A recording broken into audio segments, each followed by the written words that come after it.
এই সংসারের সব থেকে বড় সুখ কি?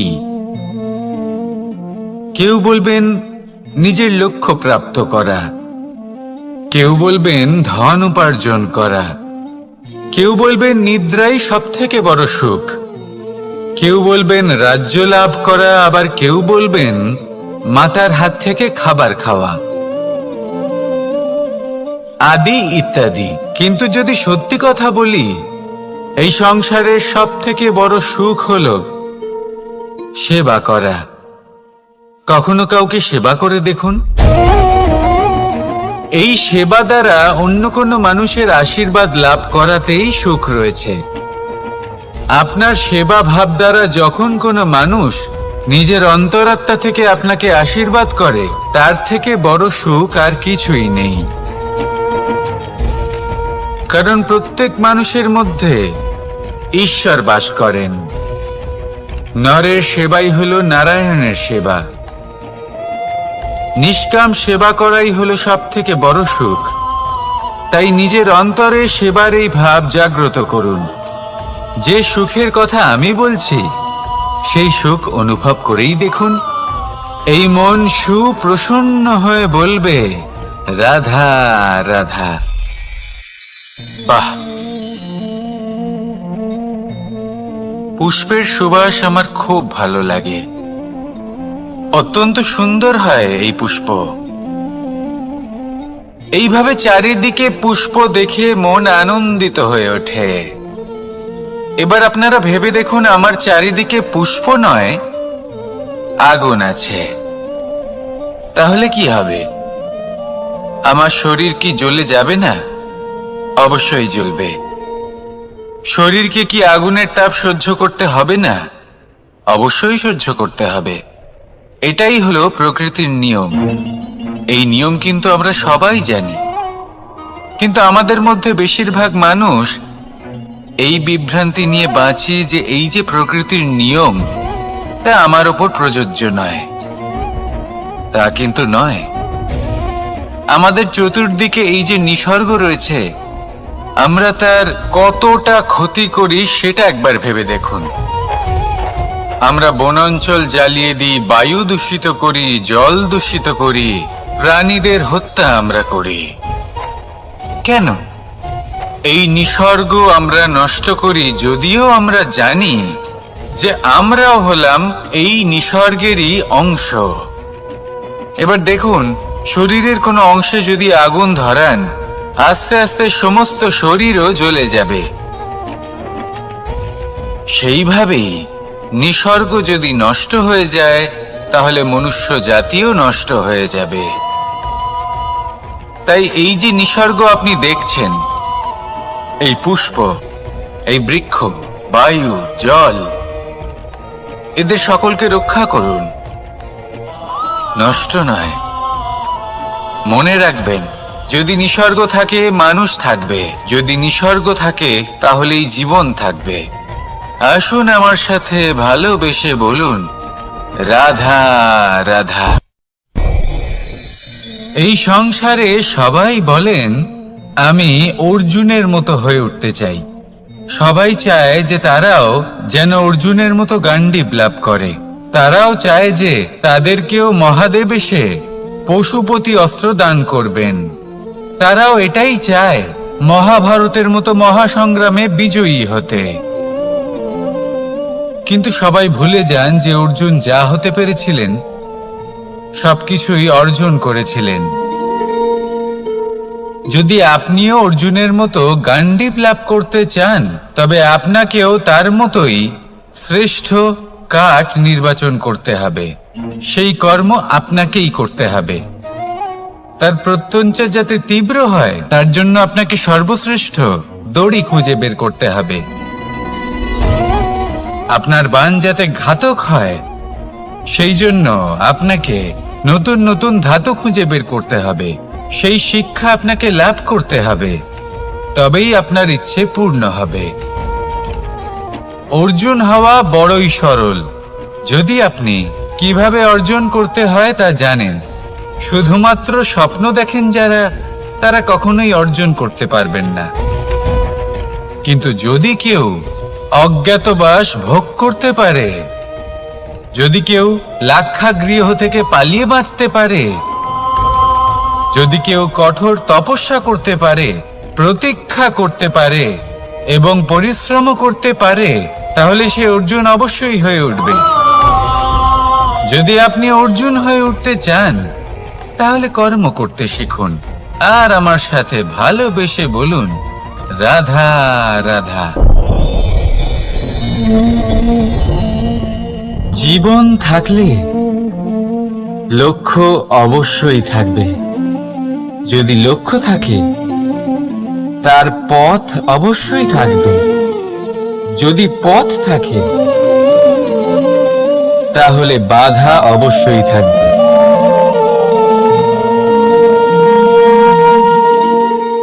আর এর উপরেই নির্ভর করে যে আমরা জীবনে সফল হব না অসফল, পুরস্কারের ভাগীদার হব নাকি তিরস্কারের। মনে করুন আপনাকে একটা কাজ করতে হবে, আপনাকে পর্বত আরোহণ করতে হবে, আর সেই পথের ঢাল আপনাকে একাধিকবার ফেলে দেবে। পাথর আপনাকে একাধিকবার আহত করবে। এই অবস্থায় কি করবে? সাধারণ মানুষ বেছে নেয় প্রতিশোধ। সেই পর্বতকে নষ্ট করে দেওয়ার চিন্তা ভাবনা করে, তার ভিতকে নড়িয়ে দেওয়ার কথা ভাবে সেই মানুষ। কিন্তু পর্বতকে তো কেউ নষ্ট করতে পারে না। তাই অসফল হওয়ার সাথে সাথে কুখ্যাতিরও ভাগীদার হয়ে যায় সে। দ্বিতীয় পথ হল পরিবর্তন। যদি আপনি সেই পর্বত ভাঙার পরিবর্তে তাতে সোপান তৈরি করেন, তাহলে আপনিও সেই পর্বতে উঠতে পারবেন, অন্য কেউও তাতে উঠতে পারবে, আগামী প্রজন্মও তাতে উঠতে পারবে, আর সেই আগামী প্রজন্ম সর্বদা আপনার সুনাম করবে। তাই জীবনে প্রতিশোধ নয়, পরিবর্তন বাছুন। বদলা নয়, বদল বেছে নিন। আপনার বাধা আপনার বন্ধু হয়ে যাবে। রাধা রাধা। সমস্ত মানুষের জীবন কিছুটা সমান হয়। মানুষ জন্মগ্রহণ করে, তারপর চলতে শেখে, জীবনে এগিয়ে চলে, বার্ধক্য লাভ করে, তারপর সমাপ্ত হয়ে যায়। কিন্তু সেই ব্যক্তিরা কারা যারা প্রকৃত অর্থে মনুষ্য জীবন যাপন করেন? এনারা হলেন সেই ব্যক্তি যারা পড়ে গেলেও আবার উঠে দাঁড়ানোর চেষ্টা করেন, নিজের ভেঙে পড়া অস্তিত্বকে আগলে নিয়ে আবার একটা আকার দেওয়ার চেষ্টা করেন, ভগ্ন আশাকে আবার একটা নতুন দিশা দেন। অসফল হওয়ার পরেও থামেন না, আবার এগোতে থাকেন। অসফল হওয়ার পরে যদি আপনি থেমে যান, তাহলে সাফল্য আপনার সামনে অপেক্ষা করে, কিন্তু আপনি তা দেখতে পান না। তাই জীবনের সংঘর্ষে অংশগ্রহণ করতে শিখুন। জীবনের সংঘর্ষ থেকে পালাবেন না। আসুন আমার সাথে ভালোবেসে বলুন, রাধা রাধা। একবার একটা শেয়াল বনে বিচরণ করছিল। ও একটা ছোট্ট শাবক দেখতে পেল। ও ভাবলো, আজ একেই আমি খাবার হিসেবে গ্রহণ করব। আশেপাশে দেখলো কেউ দেখছে না তো, কেউ ছিল না, আর সেই শাবকের ওপর আক্রমণ করলো, যা হলো একটা ঘোর অপরাধ। বনের নিয়ম অনুসারে আপনি কখনোই শাবকের ওপর আক্রমণ করতে পারেন না। তারপর এই খবরটা যখন রাজা সিংহ জানতে পারলেন, সভার আয়োজন করলেন। কিন্তু সেখানে শেয়াল বলল, আমি তো এরকম কিছু করিনি। কিন্তু যদি আপনি এরকম বলেন, কোনো প্রমাণ দিন, এর কোনো সাক্ষী আছে? তখন রাজা সিংহ পেঁচাকে ডেকে পাঠালেন, যে সেই মুহূর্তে বৃক্ষের শাখার ওপর বসেছিল। সে সব কিছু দেখেছিল। পেঁচা সব সত্যি কথা বলল, আর শেয়ালকে মৃত্যুদণ্ড দেয়া হলো। এবার এই কাহিনী আমি আপনাকে কেন শোনালাম? কারণ মানুষও কখনো কখনো এরকম কর্ম করেন যা শিয়াল করেছে। এটা ভাবেন কেউ দেখছে না যখন আমি অনুচিত কর্ম করতেই পারি, কিন্তু না, আপনি যাই করুন না কেন কেউ না কেউ অবশ্যই তা দেখছে। কোনো ব্যক্তি না হলেও কোনো প্রাণী, না হলে কোনো যক্ষ বা দেব বা প্রেত। যদি এনারা কেউ না দেখেন, তাহলে ধরিত্রী মাতা দেখেন যেখানে দাঁড়িয়ে আপনি সেই কর্ম করছেন, তাই না? তাই একটা কথা সবসময় মনে রাখবেন, কে দেখছেন কে দেখছেন না সেই বিষয়ে ভাবা ছেড়ে দিন। এটা খুব সহজ কথা। আপনি যদি উচিত কর্ম করেন উচিত ফল পাবেন, যদি অনুচিত কর্ম করেন তাহলে আপনি অনুচিত ফল অবশ্যই পাবেন। সেই জন্য উচিত পথে চলতে থাকুন, উচিত কর্ম করতে থাকুন, আর আমার সাথে ভালোবেসে বলুন, রাধা রাধা। আপনি কখনো কোনো বাজকে নিজের বাসা বানাতে দেখেছেন? এই বাজ যখনই কোনো বাসা বানায় তখন উঁচু গাছের ডালে বা কোনো পর্বতের শিখরে বাসা বানায়, অনেক উচ্চতায়, আর সেখানে তার সন্তানও জন্মগ্রহণ করে। যখন এই সন্তানেরা জন্মায় তখন এই বাজ খুবই ভালোবেসে এবং খুব সাবধানে এদের পালন পোষণ করে। নিজের ঠোঁট দিয়ে তাদের ঠোঁটে খাবার পরিবেশন করে। কিন্তু যেই সেই সন্তানেরা হৃষ্টপুষ্ট হয়ে যায় এবং সেই কথা বাজ নিজে বুঝতে পেরে যায়, সেই বাজ নিজেই সেই বাসা ছিন্ন ভিন্ন করে দেয়। সেই সন্তান যাদের সবেমাত্র ডানা গজিয়েছে, কিভাবে উড়তে হয় তারা জানে না, সেই সন্তানগুলিকে উচ্চতা থেকে ঠেলে দেয়। সেই সন্তান প্রথমে ভয়ভীত হয়ে যায়। তারা সামনে মৃত্যুকে দেখতে পেয়ে ভয়ের কারণে তাদের ডানা ঝাপটাতে থাকে, আর সেই প্রক্রিয়াতেই সেই সন্তানগুলি উড়তে শুরু করে দেয়। এবার এই ঘটনায় আমরা কি শিক্ষা পেতে পারি? এটাই, যদি আপনি মাতা পিতা হন তাহলে নিজের সন্তানকে অবশ্যই স্নেহ করুন, কিন্তু তাদেরকে নিজের আঁচলের তলায় বেঁধে রাখবেন না। যদি আপনি চান আপনার সন্তান জীবনে উন্নতি করুক, তাহলে নিজের মুঠো থেকে তাদের স্বতন্ত্র করে দিন, এই সংসারে সংঘর্ষ করতে দিন। সেই সন্তান নিজেই বুঝতে পারবে যে জন্মের সময় পাওয়া ডানা কি করে ব্যবহার করতে হয়। আর আপনার চোখের সামনে আপনার সন্তান এই আকাশে উড়তে থাকবে। তাহলে আসুন আমার সাথে ভালোবেসে বলুন, রাধা রাধা। সংসারে সবচেয়ে পবিত্র মানা হয় গঙ্গা জলকে। কখনো ভেবে দেখেছেন কেন? কারণ গঙ্গা জলের আবির্ভাব অত্যন্ত শুদ্ধ হয়, তার জন্ম শুদ্ধ হয়, যেখান থেকে তার শুরু সেটাই শুদ্ধ হয়। আর শুরুটা শুদ্ধ হওয়া অত্যন্ত আবশ্যক। আমাদের জীবনে সবই শুরু হয় আমাদের ভাবনা থেকে। নিজের ভাবনাকে শুদ্ধ রাখুন, কারণ এই ভাবনা থেকেই আবির্ভাব হয় শব্দের। আপনার শব্দ শুদ্ধ রাখুন, কারণ এই শব্দ দ্বারাই আপনার কাজ সম্পন্ন হয়। আপনার কাজ শুদ্ধ রাখুন, কারণ এই কাজ দ্বারাই তৈরি হবে আপনার স্বভাব। স্বভাব থেকেই তৈরি হয় আপনার অভ্যাস, আর অভ্যাস থেকে তৈরি হয় আপনার চরিত্র। আর এই চরিত্র সংসারের সমক্ষে এক আদর্শ হয়ে ওঠে। তাই ভাবনা থেকে আদর্শের এই যাত্রা শুভ তখনই হয়ে ওঠে যখন আপনার ভাবনা শুদ্ধ হয়। এই সংসারে, এই জীবনে নিজের ভাবনা শুভ রাখলে, শুদ্ধ করলে আপনার মন সুপ্রসন্ন হয়ে বলবে, রাধা রাধা। মানুষ জন্মগ্রহণ করে, তার সাথে ভয়েরও জন্ম হয়। ছোটবেলা থেকেই আমাদের মনে কোনো না কোনো প্রকারের ভয় থেকেই যায়। কেউ এই বিষয়ে ভয় পায় যে তার কোনো বস্তু তার থেকে দূরে চলে যাবে।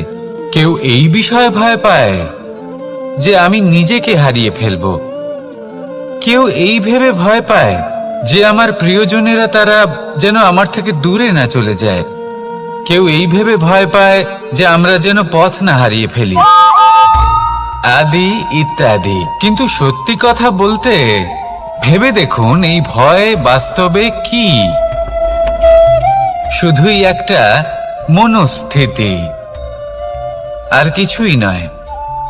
যা কিছু আপনি জীবনে পেয়েছেন তা একদিন আপনাকে হারাতে হবে। এই জীবন হলো আপনারই, কিন্তু তাও একদিন সমাপ্ত হবে। তাই ভয় পেয়ে কি লাভ? এই ভয় শুধু আপনাকে জীবন যাপন করা থেকে বাধা দিচ্ছে, আর কিচ্ছু নয়। পথ হারিয়ে ফেললেই বুঝতে পারবেন যে নতুন পথ কিভাবে বানাতে হয়। কিছু মানুষকে জীবন থেকে হারালে তবেই আপনি বুঝবেন যে আপনার আপনজনকে। এই ভয়ের কারণে ভীত হয়ে থাকবেন না। এই তারা নক্ষত্র অন্ধকারের অভাবে গুরুত্ব হারায়। শিবকেও মহাদেব হবার জন্য বিষ পান করতে হয়েছিল। প্রত্যেক পরিস্থিতি, প্রত্যেক সাফল্য আপনার পরীক্ষা নেবে। তাতে উত্তীর্ণ হওয়া হলো আপনার কর্ম। যখনই আপনি ভয় পাবেন বা সংকটের সম্মুখীন হবেন, তখন সাহসের সাথে তার সম্মুখীন হন। মনে রাখবেন, যে সম্মুখীন হতে জানে সাফল্য তার সাথে সবসময় থাকে। আসুন আর আমার সাথে ভালোবেসে বলুন, রাধা রাধা। আমাদের হাতটা দেখুন। এই হাতে 5টা আঙুল আছে, যা ভিন্ন ভিন্ন ধরনের। একরকম কেন নয়? কারণ হলো প্রত্যেকের নিজের নিজের গুরুত্ব আছে, নিজের নিজের মাহাত্ম্য আছে। এরা ভিন্ন, তাই একত্রিত হয়ে মুষ্টিবদ্ধ করা সম্ভব, যার দ্বারা আমরা আত্মরক্ষাও করতে পারি, আবার আক্রমণও করতে পারি। যদি 5টি আঙুল সমান হতো তাহলে মুষ্টিবদ্ধ হতে পারত না, নিজেদের মধ্যে বিভ্রান্তির সৃষ্টি করত। এবার এরকমই কিছু আমাদের সংসারেও হয়। আমাদের দেশ, যেখানে একটি ভূমির ওপর ভিন্ন ভিন্ন ধর্মের মানুষ বাস করেন, ভিন্ন ভিন্ন জাতি, ভিন্ন ধর্ম, ভিন্ন ভাষা। কিন্তু যদি আমরা এটা ভাবি যে কিভাবে এই দেশকে কল্যাণের পথে নিয়ে যাওয়া যায়, কিভাবে এর বিকাশ করা সম্ভব, তাহলে আমাদের একত্রিত হওয়া শিখতে হবে। যেইভাবে 5টা আঙুল একত্রিত হয়, মুষ্টিবদ্ধ হয়, সেইভাবেই আপনার যে ভাষাই হোক, যে ধর্মই হোক, যে জাতি হোক না কেন, ঠিক আছে, আবশ্যক হলো আপনার নিজের কর্মভূমির সাথে, আপনার ধরিত্রীর সাথে যুক্ত থাকা, সাথে থাকা। তবেই দেশের উন্নয়ন সম্ভব। তবেই এই দেশ স্বতন্ত্র থাকবে, সফল হবে, আর এই মন প্রসন্ন হয়ে বলবে, রাধা রাধা। মোহ, কারোর প্রেমের মোহ, কারোর সঙ্গলাভের মোহ, কোনো বন্ধনের মোহ, কখনো বা ধনের মোহ, ঐশ্বর্যের মোহ। যদি আপনার মধ্যে এই মোহবোধ জাগ্রত হয়, তাহলে আপনার বিনাশ সুনিশ্চিত। যেমন কোনো বিশেষ ব্যক্তির প্রতি যদি আপনার মনে মোহ জাগ্রত হয়ে যায়, তাহলে আপনি চাইবেন সেই ব্যক্তি আমার কাছেই থাকুক, আমার পাশেই থাকুক, শুধুই যেন আমার হয়ে থাকুক। আর শুধু এই কারণেই কোথাও না কোথাও সেই ব্যক্তিকে আপনি তার প্রিয়জনের থেকে দূরে করে দিচ্ছেন। তারপর দুঃখ আসে, নিরাশা আসে, কারণ স্বাধীনতা সেই অনুভূতি যেটা সবার প্রিয়, আর সেই অনুভূতিটাই আপনি তার থেকে কেড়ে নিচ্ছেন। এভাবেই মোহ নিশ্চিত রূপে আপনার শত্রু হয়ে যাবে। কিন্তু যদি আপনার মোহ থাকে নিজের মাতৃভূমির প্রতি, তার সম্মানের প্রতি, তাহলে আপনি একজন প্রবল রক্ষক হয়ে উঠবেন। যদি আপনার মোহ থাকে আপনার আত্মসম্মানের প্রতি, নীতির প্রতি, তাহলে এই মোহ কখনো আপনাকে অধর্মের পথে চালিত হতেই দেবে না। আর যদি আপনার মোহ থাকে নিজের আত্মার প্রতি, তাহলে কোনো দুরাত্মা এসে আপনার কোনো ক্ষতিই করতে পারবে না। তাহলে নিজের এই মোহকে নিজের মনের মধ্যে সংযত করে রাখুন, একে নিজের মিত্র করে তুলুন আর আমার সাথে ভালোবেসে বলুন, রাধা রাধা। স্বভাব, মানুষের এই স্বভাব কিন্তু খুব গুরুত্বপূর্ণ বিষয়। এটাই নির্ধারিত করে দেয় যে সংসার তাকে ভালোবাসবে নাকি ঘৃণা করবে।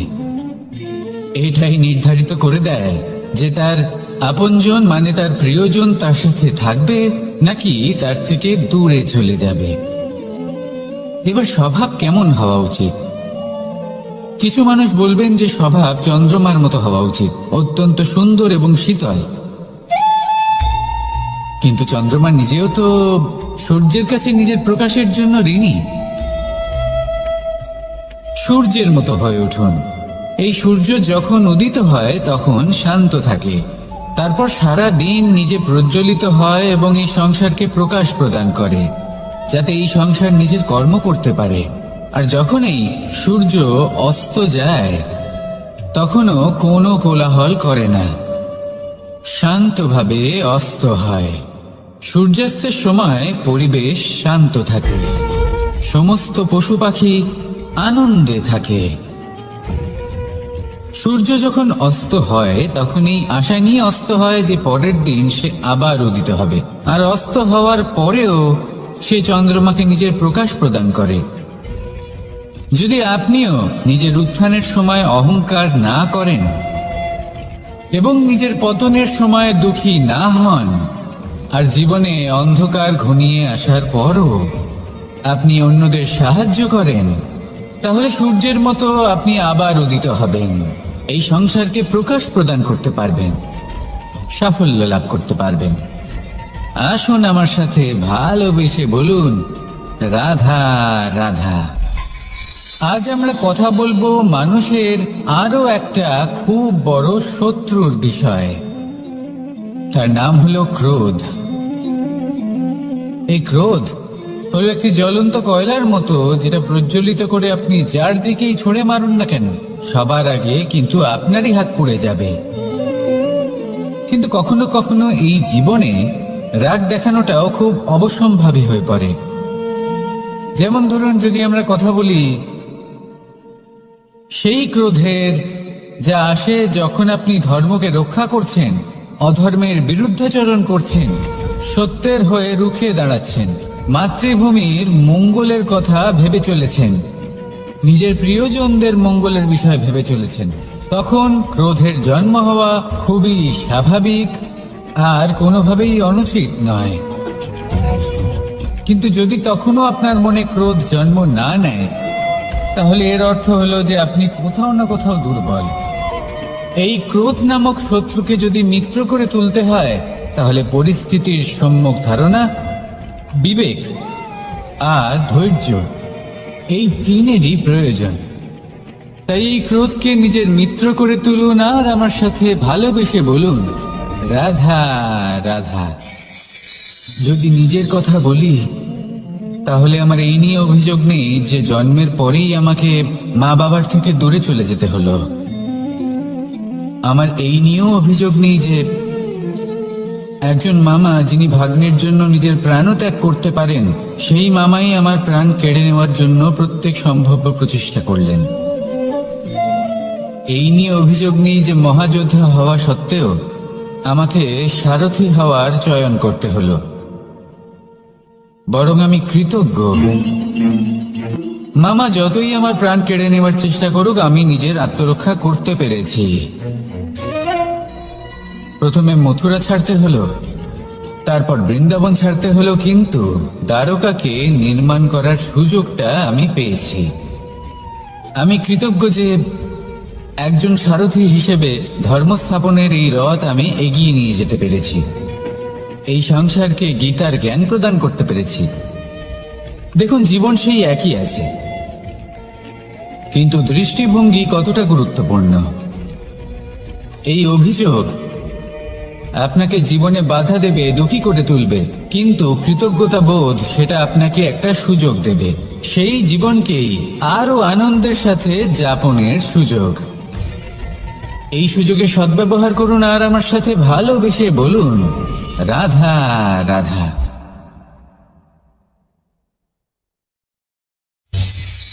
ভয়। জীবনে আমরা কোন কোন বিষয়ে ভয় পাই?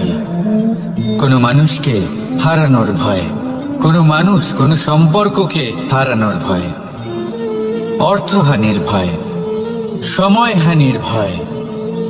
এবার বিষয়টা হলো, এই ভয় কখনো আমাদের কোনো লাভ করে না। এটা সবসময় আমাদের পিছনে ঠেলে আর নিচু স্তরে নামিয়ে দেয়, কখনোই আমাদের উত্থানের কারণ হয় না। তাই জীবনে যদি কোনো ভয়ের কারণ থাকতেই হয়, তা শুধুই এটা যে মানুষের কথা ভাবতে ভাবতে সম্পর্কগুলিকে হারানোর ভয়, মানুষকে হারানোর ভয়, সবার মন রাখতে রাখতে আপনি যেন নিজেকে, নিজের ভাবনা চিন্তাকে না হারিয়ে ফেলেন। যদি এরকম হয়, যদি সকলের মন রাখতে রাখতে আপনি নিজেই নিজেকে হারিয়ে ফেলেন, নিজের ভাবনা, নিজের লক্ষ্য, নিজের মন্তব্যকে হারিয়ে ফেলেন, তাহলে সংসারে যতই যাই হয়ে যাক না কেন, প্রসন্নতা লাভ করবেন না। তাই রক্ষা তাকেই করুন যে আপনাকে রক্ষা করে, আপনার মানসিকতা, আপনার ব্যক্তিত্ব, আপনার লক্ষ্যকে রক্ষা করে। আর যদি কোনো বিষয় ভীত হতে হয়, তবে আপনি যেন নিজের উদ্দেশ্যের থেকে দূরে না চলে যান। তাহলে আসুন আর আমার সাথে ভালোবেসে বলুন, রাধা রাধা। জীবনের পঞ্চমহাভূতের দ্বিতীয় তত্ত্ব হল মাটি, ভূমি, ধরা, যে ধারণ করে, যা আমাদের সকলকে ধারণ করে, ভালো হোক বা মন্দ, নিজের কর্তব্য পালন করে। আর এটাই শিক্ষা আমাদের জন্য। আমাদেরকেও আমাদের সকল কর্তব্য পালন করতে হবে, তা সে আমাদের নিজেদের প্রতি হোক, আমাদের পরিবারের প্রতি হোক, সমাজের প্রতি হোক বা ঈশ্বরের প্রতি। এই শিক্ষা আমাদের মাটি দিয়ে থাকে। এ আমাদের পদতলে পিষ্ট হয়েও তার বদলে আমাদের বনস্পতি প্রদান করে। অগ্রসর হতে পদক্ষেপ নেওয়ার সময় আমরা পা দিয়েই ধরিত্রীকে পিছনে ঠেলি, কিন্তু এই মাটি আমাদের ঘৃণা করে না। সে আমাদের পরবর্তী পদক্ষেপের জন্য অপেক্ষা করে আর স্বাগত জানায়। আর হয়তো সেই জন্যই এই ধরাকে আমরা ধরিত্রী মাতা বলে থাকি। আর তাই এই পদবী, এই সম্মান, এই ভালোবাসা, এর আকার বা এর ভারের জন্য একে প্রদান করা হয় না, প্রদান করা হয় এর স্বভাবের কারণে। আপনিও যদি ধরিত্রীর মতো হতে পারেন, যদি আপনিও নিজের সকল কর্তব্য পালন করেন, বিশ্বাসের সাথে তা স্বীকার করে নিতে পারেন, যদি অন্য কারোর সাফল্যেও আপনি প্রসন্ন হতে শিখতে পারেন, যদি আপনি একটু কষ্ট সহ্য করে অন্য কাউকে প্রসন্নতা প্রদান বা অন্য কাউকে সেবা করতে পারেন, তাহলে আপনিও মাটির মতোই মহান হয়ে উঠতে পারবেন। তাহলে আসুন আর আমার সাথে ভালোবেসে বলুন, রাধা রাধা। প্রেম, এই প্রেম যতটাই সরল, ঠিক ততটাই জটিল হয়। এই প্রেমের দুই রূপ হয়, সবলতা আর দুর্বলতা। নির্বাচন হলো আপনার।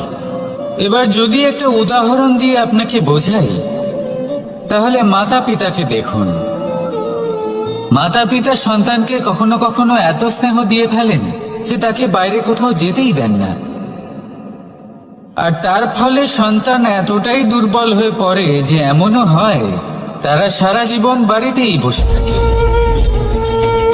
এবার যদি এই মাতা পিতাই এই ভালোবাসায় সাহস জুগিয়ে দেন, সেই সন্তানকে বলে দেন যে যাও, এই সংসারকে অনুভব করো, নিজের প্রারব্ধ নিজেই রচনা করো, এই সংসারে সব থেকে শ্রেষ্ঠ হয়ে দেখাও, সব থেকে উঁচুতে উঠে দেখাও, তাহলে সন্তান অবশ্যই এটা করে দেখাতে পারে। এবার আপনি নিজের প্রেমের দ্বারা আপনজনদের দুর্বল করবেন নাকি তাদের সবল করবেন, সিদ্ধান্ত আপনারই। আসুন আর আমার সাথে ভালোবেসে বলুন, রাধা রাধা। জীবনের পঞ্চমহাতত্ত্বের মধ্যে পঞ্চম তত্ত্ব অগ্নি। অগ্নি যা জ্বালাতে সাহায্য করে, কিন্তু তা উত্তাপও প্রদান করে। নিশ্চিত রূপে অগ্নি আমাদের জ্বালিয়ে দিতে পারে, কিন্তু আপনি কি কখনো এটা ভেবে দেখেছেন যে আগুন, তাকে নিজেকে কতটা জ্বলতে হয়, তাকে নিজেকে কতটা তাপ সহ্য করতে হয়।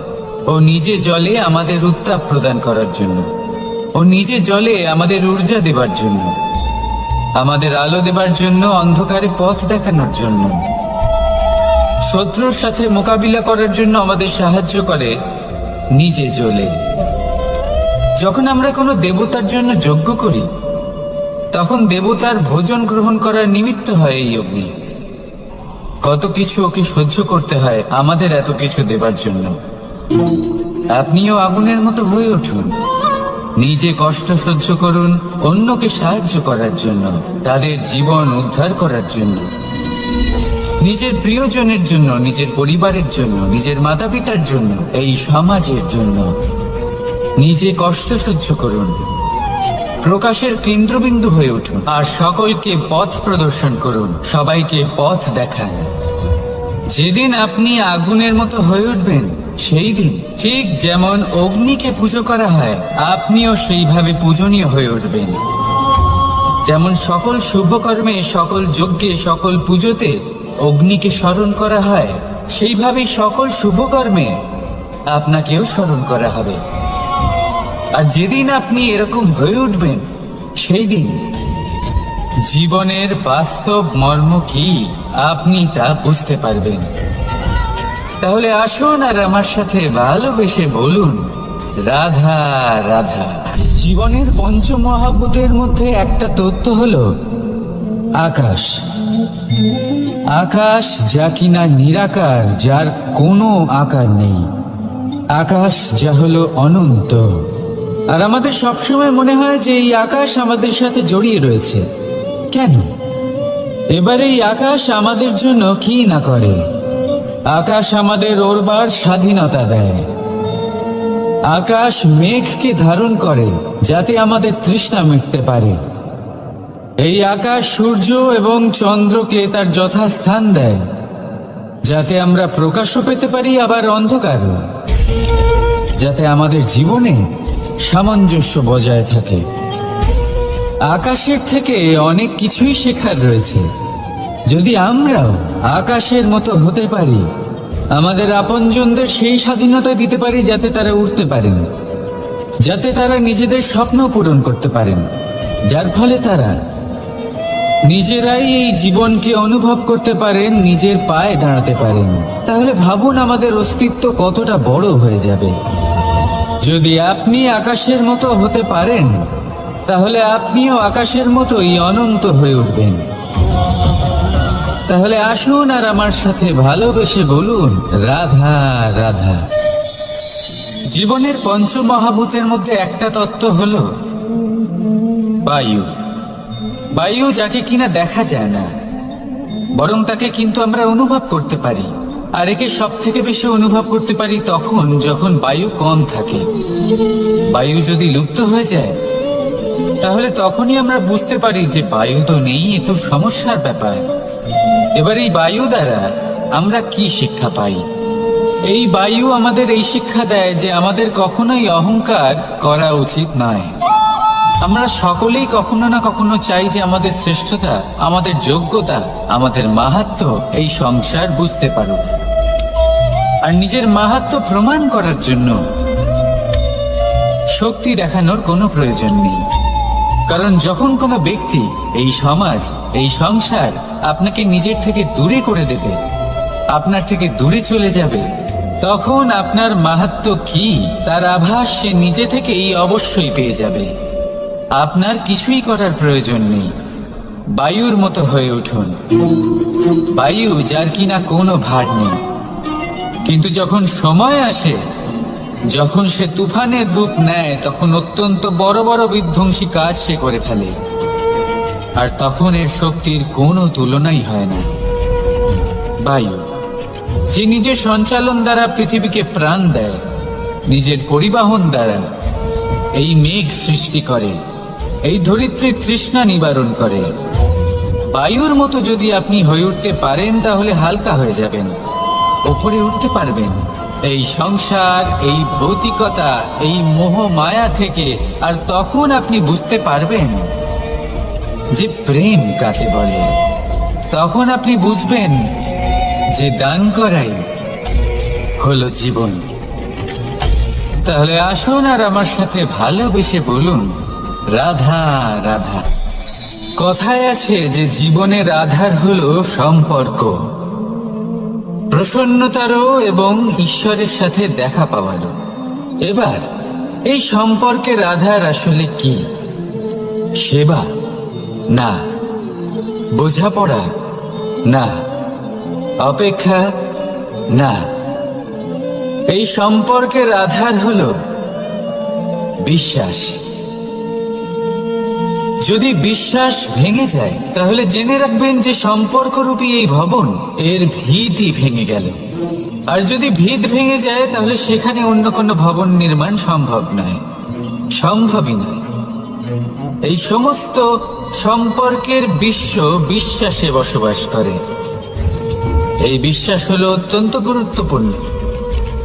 এই বিশ্বাসের জোরেই আমি আর রাধা কোনো সাংসারিক বন্ধনে আবদ্ধ না হয়েও এক অত্যন্ত দৈব অলৌকিক বন্ধনে আবদ্ধ।